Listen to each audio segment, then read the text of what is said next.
வேண்டத்தக்கது அறிவோய் நீ, வேண்டும் முழுதும் தருவோய் நீ, வேண்டும் அயன்மார்க்கு அறியோ நீ, வேண்டி என்னை பணிகொண்டாய், வேண்டி நீ யாது அருள் செய்தாய், யானும் அதுவே வேண்டின் பரிசொன்று உண்டனில் அதுவும் உந்தன் விருப்பமன்றோ.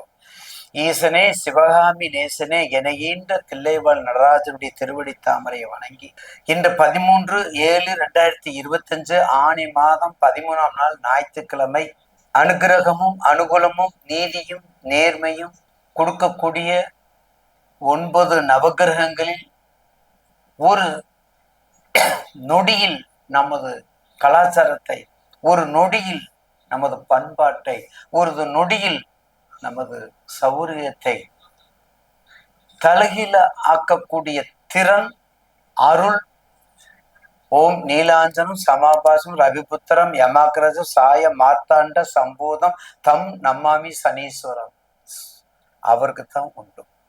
அப்படிப்பட்ட ஈஸ்வரனுடைய வக்கரத்தை பற்றி இப்போது 12 ராசிக்கும் தொகுத்து வழங்க உள்ளோம். 13/7/2025 28/11/2025 வரை உள்ள 138 நாளைக்கு 12 ராசிக்கு நமக்கு எப்படி இருக்கும், நமக்கு என்னெல்லாம் கொடுக்க போறார், நமக்கு என்ன கெடுக்க போறார் என்பதை பற்றி தான் இப்போது நம்ம அந்த பாவகத்தை நம்ம பார்க்க போறோம். உலகெங்கும் ஆதரவோடும் அன்போடும் பண்போடும் ஆட்சியோடும் வழங்கக்கூடிய ஒரு வாசகம் என்ற யூடியூப் சேனல் நிர்வாகத்திற்கும் அந்த ஒரு வாசகத்தை சப்ஸ்கிரைப் பண்ணி அதற்கு ஆதரவு கொடுக்குமாறும் கண்மணியகத்தில் இருக்கின்ற நேயர் பெருமக்களுக்கும் நன்றியும் வணக்கமும் பாதம் தட்டு பணிகின்றேன். கடகராசி. கடகராசி கடகம் யாராருக்கு என்னென்ன பகை, என்னென்ன யோனி. யானைகளில் எறும்புகளுக்கு பகை, பூனைகள் எலிகளுக்கு பகை, சிறுத்தைகள் மான்களுக்கு பகை, சுறாக்கள் சிறு மீன்களுக்கு பகை, கீரி பாம்புக்கு பகை, பாம்பு தவளைக்கு பகை.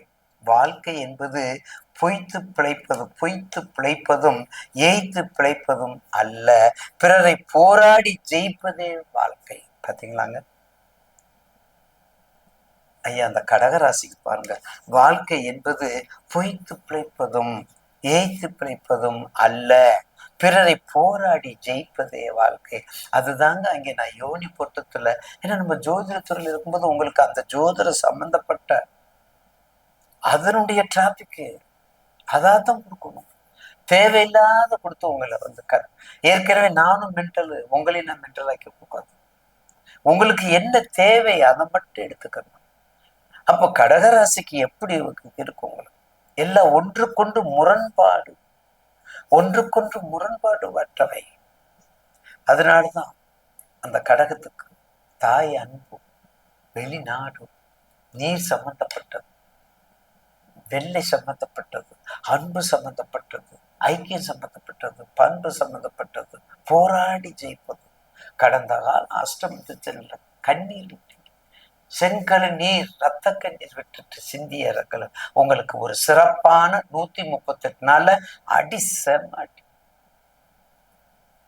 குரு திசையில சந்திர புத்தி நடக்கணுங்க.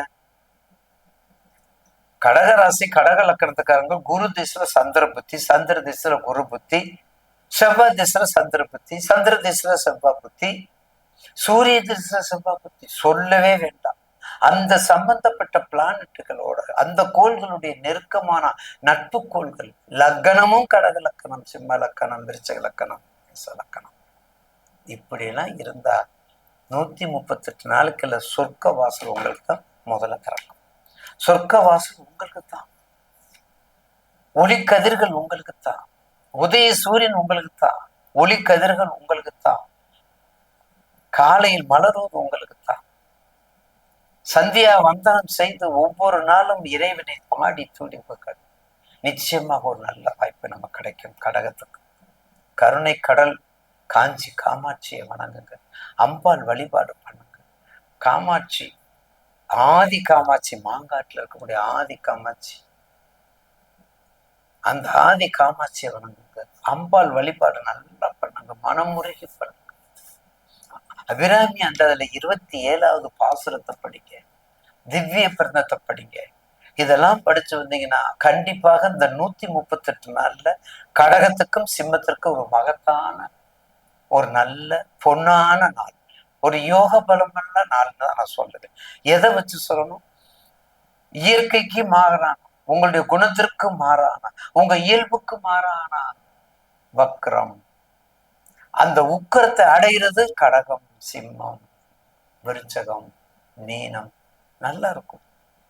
ஏன்னா உங்களுக்கு அப்படியே ஆப்போசிட்ல வரக்கூடியவங்க எல்லாமே. அப்போ உங்களுடைய தசா பத்தி மட்டும் உங்களுக்கு சப்போர்ட்டா இருந்துருச்சுன்னா எப்படி இருக்கு பாருங்க. மிக அற்புதமாக இருக்கும் என்பதில் மாற்று கருத்து அல்ல. அப்ப நீங்க வணங்க வேண்டியது நிச்சயமாக கடகராசி நேயர்கள் வணங்க வேண்டியது மிக அற்புதமான தலங்கள் இருக்கின்றது. கடகராசிக்கு கற்கடேஸ்வரர், கற்கடேஸ்வரர் ரொம்ப அற்புதமான கற்கடேஸ்வரர் இருக்கிறாரு. கும்பகோணம் அருகில் திருவீசநல்லூர் கற்கடேஸ்வரர், திருப்பரங்குன்றம், மயிலாப்பூர் அனைத்து சிவாலயங்களும். கடகராசி வாராகியம்மன், திருப்பரங்குன்றம், கற்கடேஸ்வரர் இவங்களை வணங்கி வந்தீங்கன்னா நிச்சயமாக ஒரு அற்புதமான பலனை உங்களுக்கு கொடுக்கும். அதுல மாற்று கருத்து அல்ல.